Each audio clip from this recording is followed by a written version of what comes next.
Outgoing US Secretary of State Antony Blinken has been heckled by a journalist during his final press conference in the role. Please, sir, respect the process. Thank you. Oh, respect the process. Respect this process. Well, everybody from Amnesty International, to the ICJ saying that Israel's doing genocide and extermination, and you're telling me to respect the process. Criminal, why aren't you in The Hague? Why aren't you in The Hague? David Blevins has more. He was interrupted repeatedly throughout, at least 2 people removed from the room at the State Department. But of course, some of the journalists in attendance are from countries in the Middle East, at the centre of the issues being discussed right now, and they feel very strongly about them. One journalist pointed out to him that he, like many of his predecessors, was leaving office without a long-term solution for the Middle East. He said the long-term solution would require greater integration in the region, and that was a matter of hard choices and tough decisions. But in the short term, he also addressed the fact that there has been this setback, the fact that the Israeli cabinet has not yet ratified the deal.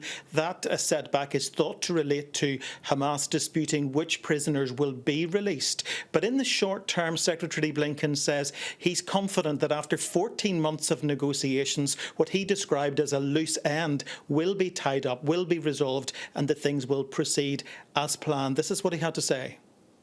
I am confident, and I fully expect that implementation will begin, as we said, on Sunday.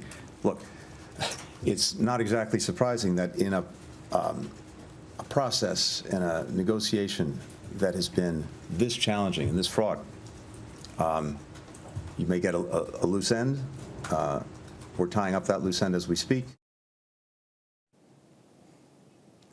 Yes, much of the focus right now in Washington is on the unprecedented nature of the cooperation between the outgoing administration and the incoming administration on the Middle East. We know that President Biden's envoy has been there for some months. We know that Donald Trump's Middle East envoy joined him in recent weeks. In fact, they divvied up meetings between them to maximum effect. And we're told that that cooperation originated when the 2 leaders met just after President Trump's election victory in the Oval Office, and both realised it was to their benefit to have this resolved soon.